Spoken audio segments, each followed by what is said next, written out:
Welcome back. Welcome back. If you're part of our ongoing meditation community at this WeAwake meditation, where we meditate together and we use one of the tracks from our ever-growing library of transformative audio tools to help us show up and clean up and wake up. So we were talking prior to this, and it's been over 120 times we've done this. So it's like, wow.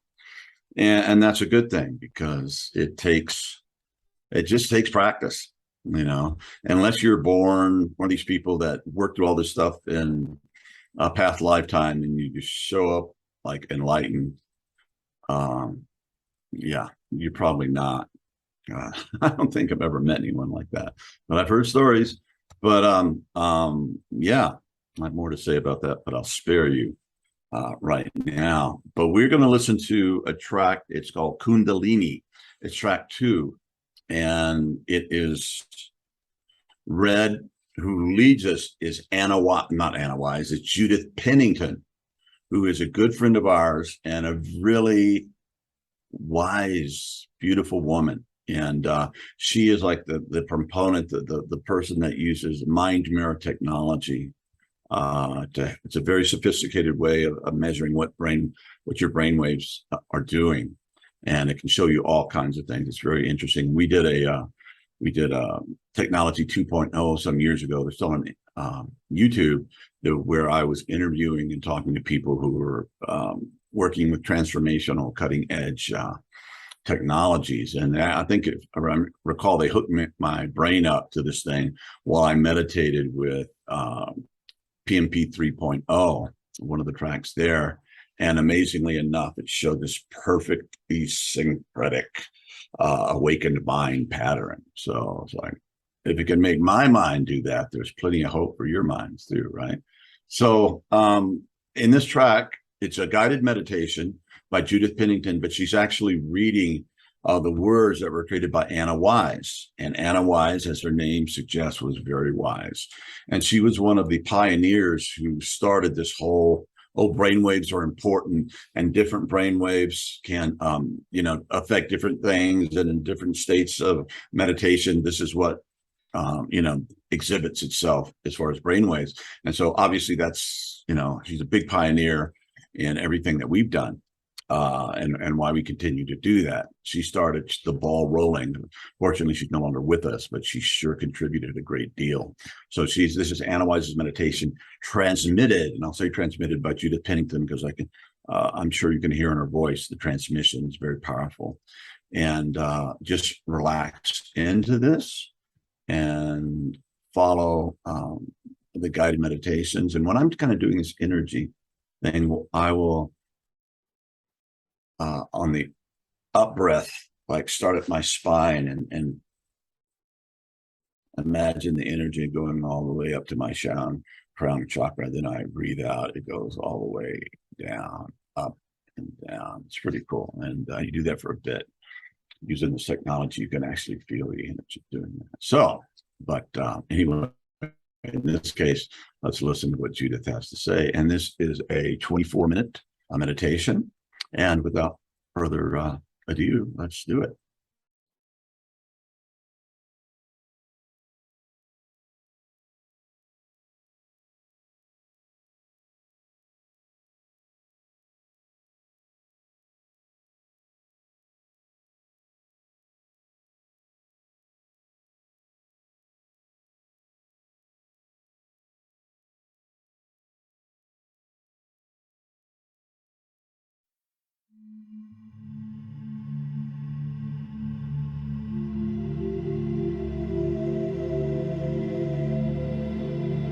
Sit comfortably with your spine straight and allow your eyes to close.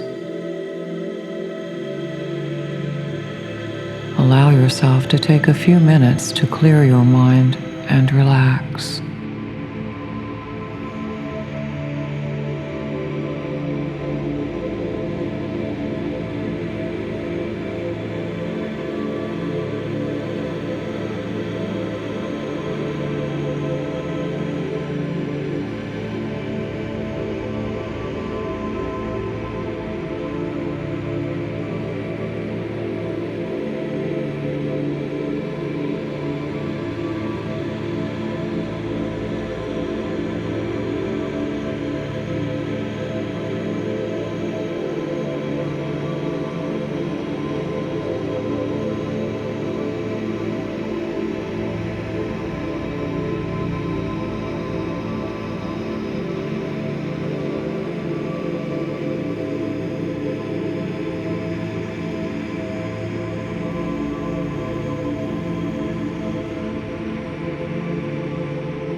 begin to experience yourself going into a very deep state of meditation.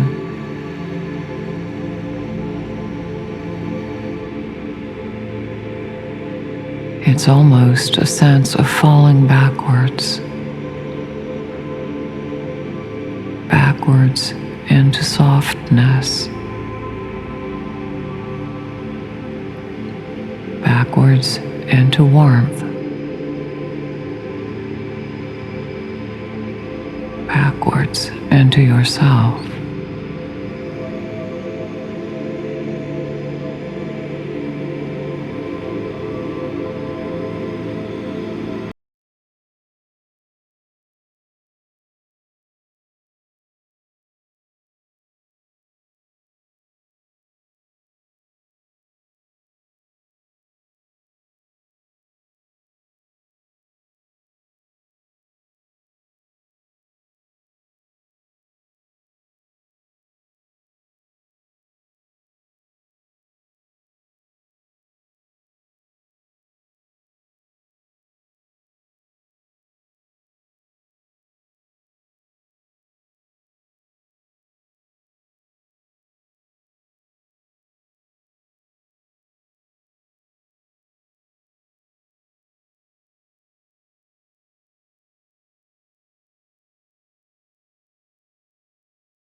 Well, that was really good. Heidi, thank you for suggesting this. And Lee Spusta is the gentleman who created the soundtrack that entrained us and kept us there. And Lee's kind of a 21st century, maybe 22nd century Gandalf. You know, he has that magical, mystical insights as well as the scientific side of the street too. It really brings it together. You know, and I'll share something you may think is a little weird, but if you've been here 120 times, this won't shock you. I had this vision. I was meditating the other day, and I saw these, I wouldn't say disembodied, they were like individual entities, humans. And it was in this blue, beautiful, this beautiful, beautiful place. And they were kind of just, I guess they were floating around, they were clunking around. And they were examining, like, what do I need to work on this time? And the understanding is that they were going to incarnate, go back into the earth. What do I need to do this time? I don't know what I need to work on. And reviewing their notes, and that's pretty cool. And it's like the game is, you have to do that, not remembering, okay, where you come from. It's like you come with a blank slate, so to speak, but it's not blank. It's like carrying your individual journey and individual karma as well as collective. And I mean, and it was like, okay, well, why would reincarnation even happen if it's just like you're supposed to, at the end of the road, you discover it's all false self and you don't exist? That makes no sense. Just go poof and get it over with, right? But if you're listening to some of the deep transformation conversations, the podcast, and one we had with Chris Bache, you know, we talked about the death and rebirth cycle happens, and it's a purification that goes on. And you can say that even in your own life, when bad things happen or painful things happen, it is a opportunity to grow. And then we don't know what the end is because it doesn't seem to end, but there just does seem to be a precious individual diamond that is created in each human life that is, in some mysterious sense, becomes more beautiful and becomes more precious, and yet still there as a center of awareness and experience. So, yeah, how about that? So anyway, that's what came to me when I was meditating. And,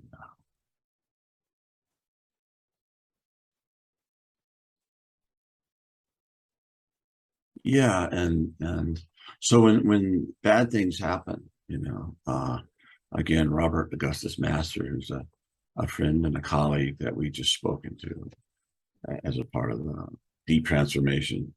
And it's not false advertising, at least for me. If one person's being transformed by this podcast, that would be myself.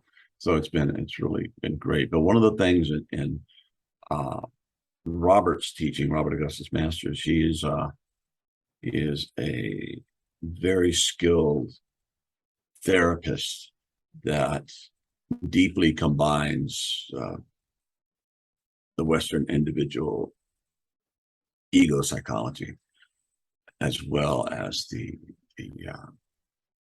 wisdom traditions and the spiritual part of the road. And he does it very gracefully. And you can tell he's a man who's really done a lot of work on himself. His energy is very pure and beautiful and not, attached to being right or anything. It's just you have to experience it, and it'll be coming out in the next few weeks, I guess. And he says, and I've used this in the past, and it reminded me of it when we were speaking the other day.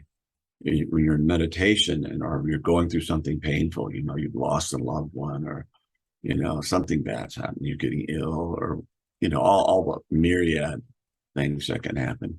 He just says, turn into the pain. I'm trying to avoid it. I'm trying to get into the light. Yuck, this is too painful and awful. Just turn into the pain as a blessed teacher, if you will, and just be present with that. And that is really evolutionary. In my experience, it really, really works and really helps. So just remember that when you get into a meditation thing, and like you feel depressed, you feel really sad, like, okay, I've got to get my breath so this will all go away and I'll feel at peace again. No, remember that what the universe is presenting you, and why you're probably here, is to learn from these lessons and go through it and go through this purification and awakening. And it's another thing in meditation. The other day, I asked these questions, right? And when I feel I'm in the kind of open space down beyond meditation into kind of deep prayer, and I said, why is there evil? I'm so, I've been so upset about things that are going on in the world right now, and I'm very personally attached to the war in Ukraine and the invasion and all that stuff. And I have friends there, and for some reason, it just really got to me. And the answer was to help you awake. Evil exists, and you can define evil however you want, to help us awake. Without that, we wouldn't have the grinding stone or the polishing or the purification to become this pure diamond, individual diamond of consciousness that the universe has seemingly spent a lot of capital in achieving. So it's been quite a journey from hydrogen, not nitrogen, something from nothing. 13.8 billion, I said. And and they're looking back with this new James Webb telescope. Amazing stuff. But they can look back in time when they're looking in this fantastic new telescope that's like 1 million miles out. And what a creation. But anyway, and they're starting to see things they've never seen before. But when they look way, way, way, way, way, way, way, way, way, way back, further than we've ever been able to look in time, they see galaxies.